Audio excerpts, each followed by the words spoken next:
Ça fait 20 ans que nous, petits Français, nous avons découvert sur grand écran Harry, Ron et Hermione. 20 ans qu'on attend notre lettre pour Poudlard. Oui, toujours, même à 27 ans. Hein. Laissez-moi rêver, s'il vous plaît. Ça fait justement 20 ans qu'on rêve d'amitié, d'aventure et surtout de magie. Et cette magie, on la doit à David Yates, Alfonso Cuarón, Chris Columbus ou encore Mike Newell. Tous ces réalisateurs qui nous ont fait rêver de magie grâce à notre trio préféré, en agrémentant leurs histoires, vous êtes là pour ça, de moult petites références.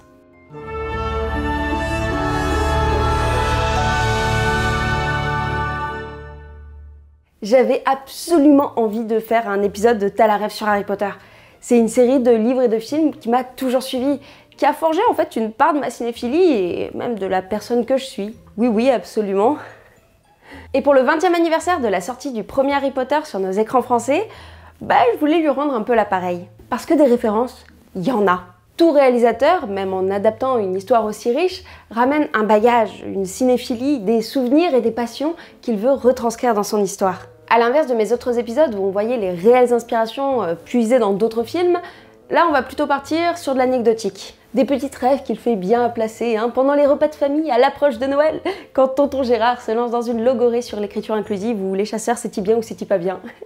Oui, c'est très précis. Oui, ça sent le vécu. Donc, plongez avec moi dans les références cachées des films Harry Potter.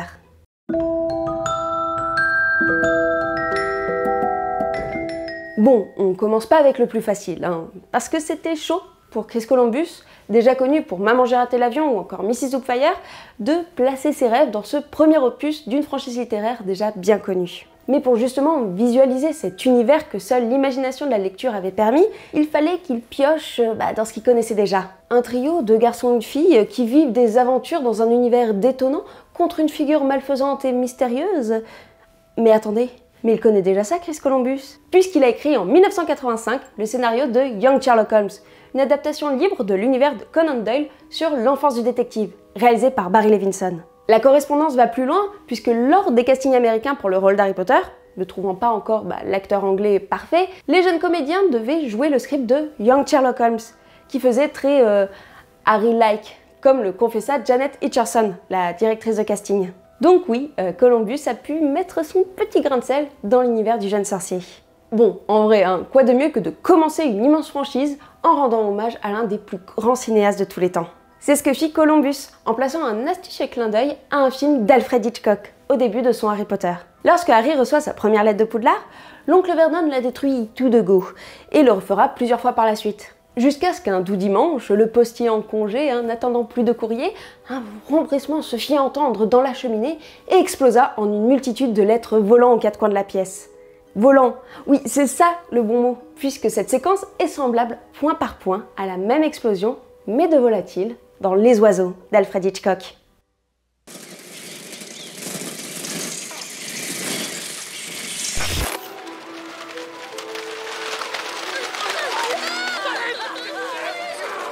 Alors certes, on pourrait se dire que c'est l'autrice qui, ayant vu le film d'Hitchcock, s'en soit inspirée dans sa description. Mais la réalisation nous montre une ressemblance plus que troublante. Ah alors, seule et dernière référence à ce qu'aurait pu faire l'autrice, parce qu'on n'est pas là pour parler d'elle, et que j'en ai pas envie de toute façon. Mais en tout cas, il existe une théorie comme quoi le fait qu'aucun professeur de défense contre les forces du mal ne tienne plus d'une année soit inspiré d'un film. Et ce film, c'est Spinal Tap, un documentaire sur un groupe de rock dans lequel les batteurs disparaissent successivement dans de mystérieuses circonstances. L'autrice aurait confirmé que cette théorie est juste. Mais bon, comme c'est dire évoluer avec la météo, on va pas la prendre au mot. Mais si c'est le cas, c'est plutôt rigolo. Et c'est vraiment pas une ref à laquelle je me serais attendue.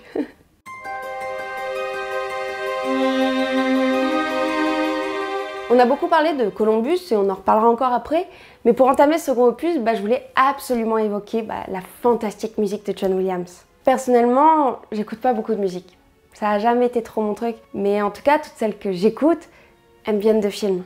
J'ai vraiment commencé à aimer la musique grâce aux BO des films que j'aimais, que je découvrais à la télé ou au cinéma, et comme beaucoup d'entre vous, avec celle d'Harry Potter. Dès que j'entends ces quelques notes, le tum, tum, tum, tum, tum, tum, ça me fout de ces frissons. J'ai toujours vu John Williams comme un immense artiste, un génie musical. Donc je ne m'attendais pas à ce qu'il ait la flemme à ce point pour Harry Potter 2. Je m'explique. En 2002 sort donc Harry Potter et la Chambre des Secrets, dont le tournage avait débuté en novembre 2001. À la même époque, était en post-production le second volet d'une autre immense franchise à base de combats intergalactiques. Vous l'aurez deviné, Star Wars épisode 2, l'attaque des clones. John Williams composait les musiques des 2 films en même temps, ce qui fait qu'il s'est un petit peu inspiré de l'un pour l'autre. Je vous laisse écouter pour que vous puissiez vous rendre compte.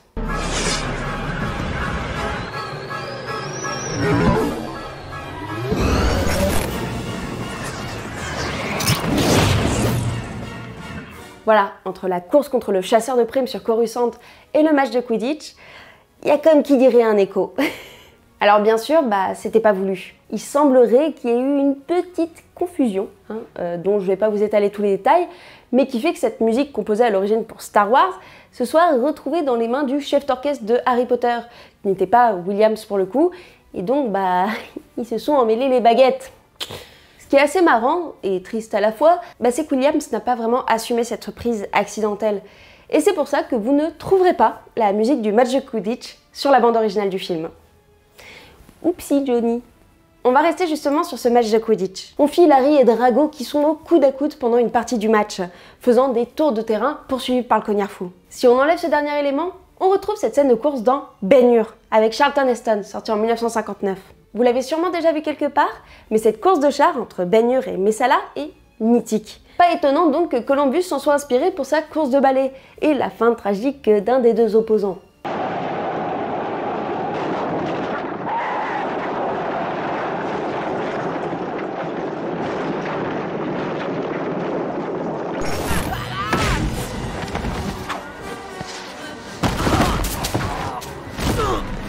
Ok, un chouïa moins tragique du côté de Malfoy quand même. On reste sur un film pour enfants. Et on va conclure ce second et dernier opus réalisé par Chris Columbus avec une ref à lui-même, Encore une fois, le gars se kiffe. Columbus a déjà fait une suite par le passé, celle de Maman j'ai raté l'avion. Et il y a un trope, un gag, qu'il a aimé utiliser avec les fameux casseurs-flotteurs et qu'il a ensuite réutilisé avec Harry et Ron. Harry. What?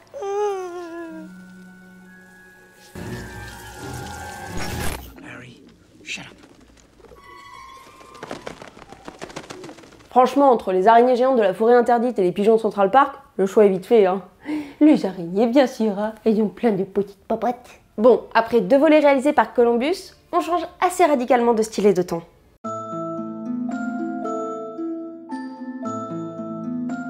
Ah, on arrive enfin avec Quaron et mon Harry Potter préféré. Et celui de pas mal d'entre vous, je pense. N'hésite pas justement à me dire en commentaire quel est ton Harry Potter préféré, Et profites-en pour t'abonner si ce n'est pas encore fait. Wingardium, abonne-toi.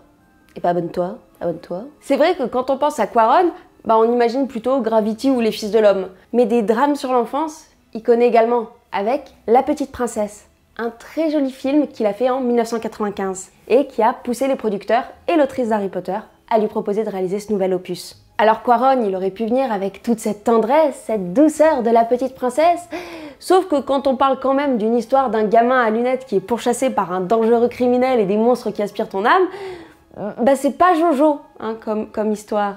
Donc pas très étonnant en fait qu'il ait puisé ses inspirations chez un réal comme Sam Raimi et son Evil Dead 3, The Army of Darkness. Les connaisseurs reconnaissent, dans le presque film d'horreur de Raimi, Ash doit retrouver le Necronomicon, un livre magique censé le ramener chez lui. Mais lorsqu'il le trouve, il se fait attaquer par une copie du livre qui a comme une dent contre lui.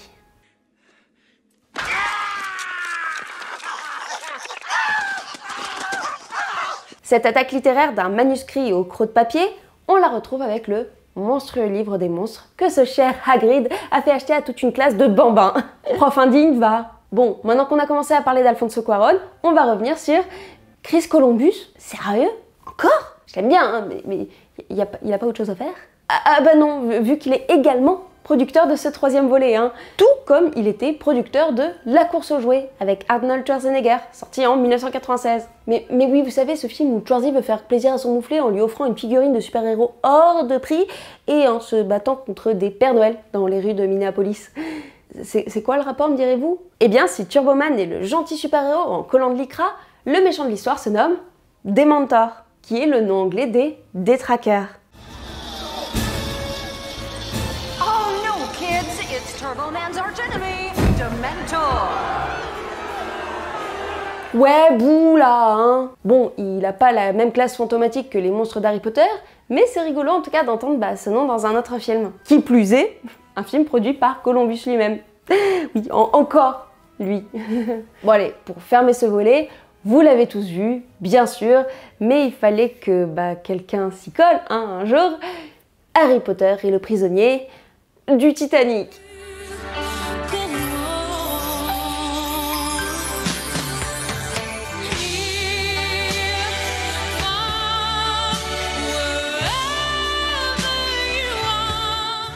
Est-ce que ce passage me vaudrait une démonétisation?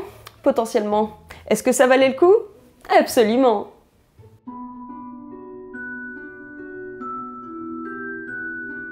Mike Newell, c'est un bon réalisateur quand il s'agit d'adapter des scénarios, comme ceux de Richard Curtis avec 4 mariages et un enterrement, ou le Donnie Brasco de Paul Attanasio. Il a un regard intéressant, s'inspirant de sa cinéphilie pour donner une âme à ses histoires. Et c'est ainsi qu'il s'est retrouvé à donner des devoirs à Daniel Radcliffe, alias Harry Potter, pour préparer son personnage dans la coupe de feu.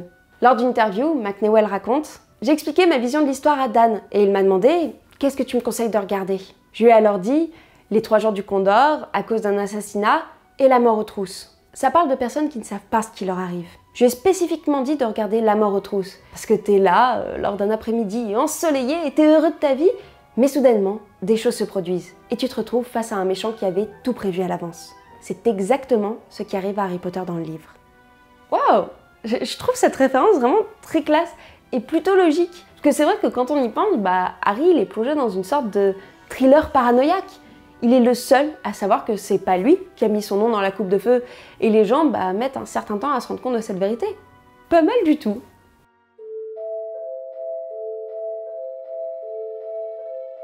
L'Ordre du Phénix, c'est un peu ce que j'appelle un tiercé gagnant, et oui Thierry, puisqu'il arrive à lui tout seul à faire une référence à 2 des plus grandes sagas de l'histoire du cinéma. Déjà, que serait Poudlard sans le duo des Weasley, avec leur facétieux tour? On se souvient bien sûr dans ce 5e opus qu'il décide finalement de quitter le château avec panache, dirons-nous.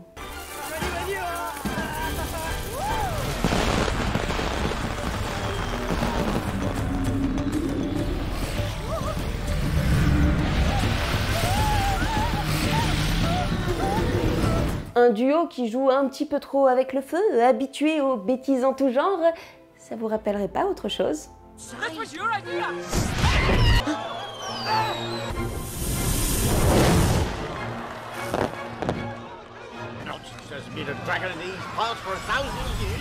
Qu'il se nomme Fred et George dans Harry Potter ou Merry et Pippin dans Le Seigneur des Anneaux, quand il s'agit de foutre le dawa à coups de dragon explosif, ils sont hal.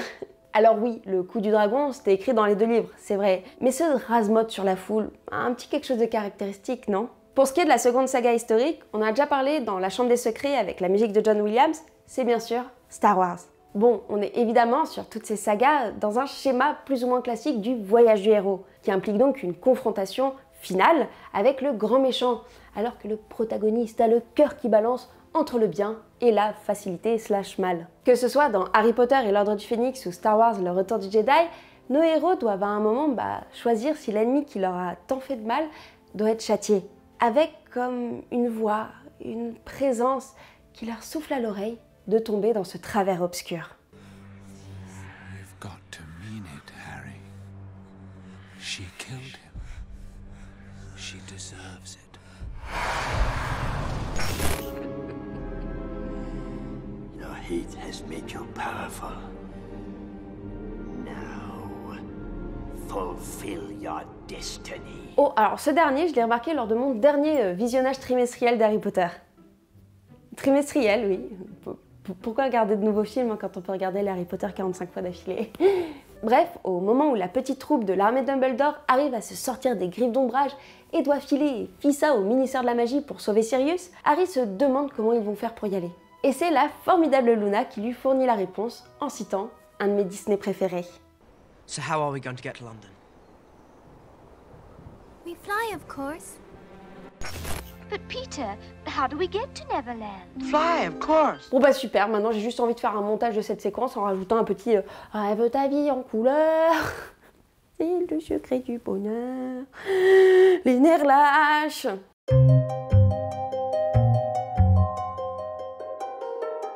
Alors, pour celui-là, on va un peu pleurer et aussi beaucoup rire. Parce que là, j'ai trouvé une référence, mais assez what the fuck. Pour la première, elle fait écho à un acteur qu'on a tous beaucoup aimé et qui nous a malheureusement quittés. Pleurez pas comme moi, s'il vous plaît, mais on va parler d'Alan Rickman. Enfin, plutôt d'un de ses autres rôles emblématiques, autre que celui de Severus Rogue. Déjà, pour placer le contexte, à la fin du 6e opus, Dumbledore fait face au mange-mort dans la tour d'astronomie. Plutôt que de laisser Malfoy le tuer et avoir du sang sur les mains, et d'autres raisons qu'on apprendra plus tard, c'est Rogue qui va Avada Kedavra Dumbledore. Et ce plan du directeur qui chute lentement au ralenti, ça vous rappellerait pas quelque chose?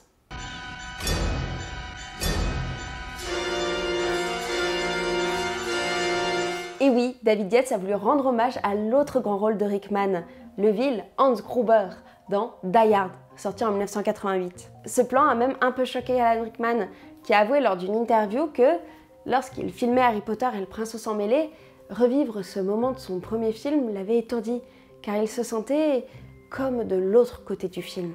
C'est beau comme hommage quand même, hein, vous trouvez pas? Bon alors, maintenant qu'on a bien chialé, on va se détendre un coup, hein, parce que je vous avais prévenu, mais là j'en tiens une bien chelou. Bien chelou.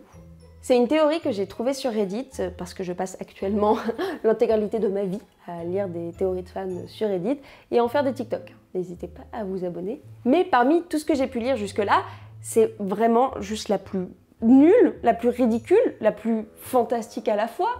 Vraiment, je sais pas. Il y aurait un rapport entre Harry Potter et le prince de sang mêlé et Space Jam. Oui. Le film avec les Looney Tunes qui font du basket avec Michael Jordan.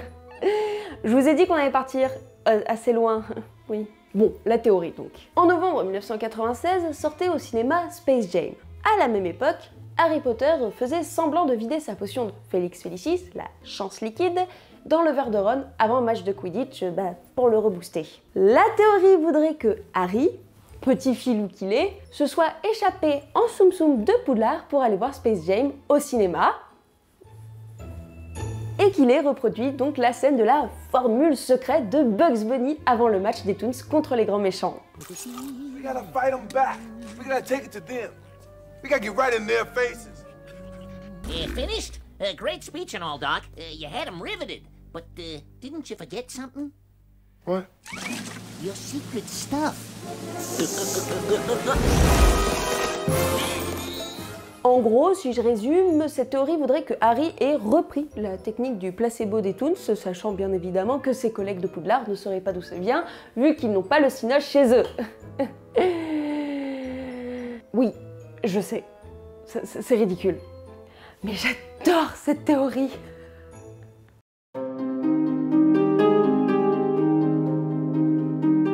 Pour les deux derniers films, j'ai décidé de les regrouper en un seul sujet, principalement parce qu'il n'y a pas beaucoup de références dans la première partie. À part, oui, une rapidement à Brésil, le film de Terry Gilliam sorti en 1985 avec 7 scènes.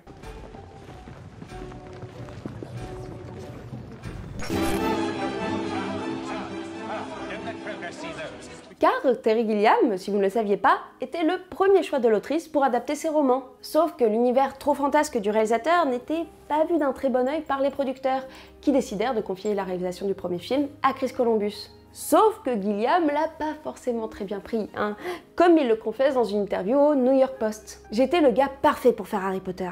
Je me souviens avoir quitté la Réunion, être monté dans ma voiture et avoir roulé pendant 2 bonnes heures sur Mulholland Drive tant que j'étais furieux. Je veux dire, les films de Chris Columbus, ils sont nuls, juste ennuyeux. Piéton.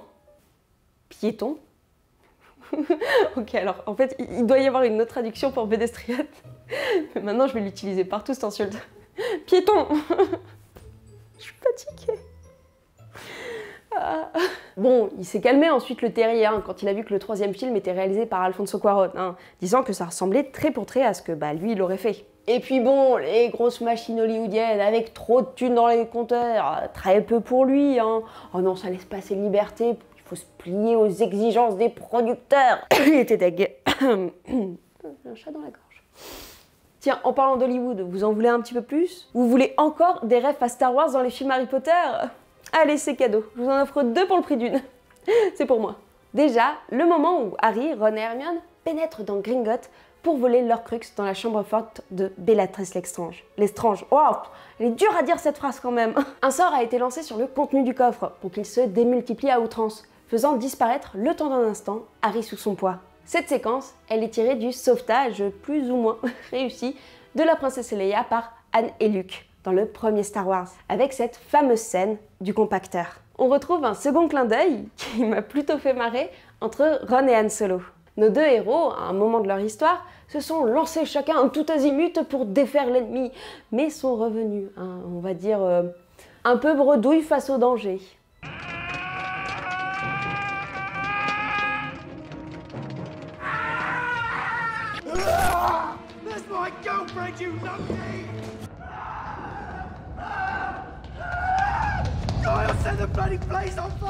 Oh tiens, tout à l'heure on parlait de la rêve de Die Hard pour la chute, mais il semblerait que David Yates n'en avait pas terminé de rendre hommage à Alan Rickman. Puisque, attention, ça va faire mal, quand Voldemort tue Rogue pour récupérer le pouvoir de la baguette de Suro, il lui tranche la gorge. Tout comme le juge Turpin, joué par Alan Rickman, meurt dans le Sweeney Todd de Tim Burton. Et je vais finir les références de ce film avec une qui n'est pas vraiment une rêve, mais plus une anecdote que j'aime bien. Comme je vous disais, j'écoute énormément de musique de film. En fait, j'écoute quasiment que ça. Et j'ai toujours beaucoup aimé le Lily Theme, composé par Alexandre Desplat. Cette magnifique musique triste et fantomatique à la fois, qui rythme tout ce dernier volet. Et bien sachez que cette voix qu'on entend chanter, c'est celle de Mei Fujisawa, la fille de Mamoru Fujisawa, qui est plus connue sous le nom de Joe Hisaishi, le compositeur des musiques des films de Ghibli, et qui est aussi le compositeur d'une de mes musiques préférées de tous les temps, L'été de Kikujiro. Voilà, c'était un petit détail, mais moi ça me touche d'autant plus de savoir que l'aura d'Hisaishi a plané sur les Harry Potter. 8 films depuis 20 ans. Ils sont la preuve qu'on peut avoir une vision d'auteur et de cinéphile, même dans un travail d'adaptation aussi gros que les romans jeunesse que sont Harry Potter. Alors oui, hein, je les entends, il y en a certains qui me diront « mais c'était déjà écrit dans les livres ». Oui, peut-être, il y en a certains, ça devait être des interprétations, c'est sûr, mais j'ai essayé au max d'être dans la rêve filmique. Et en tout cas, j'espère que maintenant, vous les verrez, ces petits détails à l'avenir. J'espère que cette vidéo, un peu beaucoup très dense, désolée, vous a plu quand même. Pensez évidemment à vous abonner si vous aimez le concept d'état à la ref. Un abonnement, c'est énormément de soutien pour moi. Et là, actuellement, j'en ai vraiment besoin. Et un petit commentaire aussi, hein, pour me dire si vous avez kiffé et que vous aviez déjà vu toutes ces références. N'hésitez pas également à me suivre sur Twitter, Instagram, Twitch et TikTok. Et si vous voulez me donner un coup de main encore plus fort, vous pouvez aller faire un tour sur mon Utip. Et sur ce, je vous dis à très bientôt pour savoir si vous avez la ref.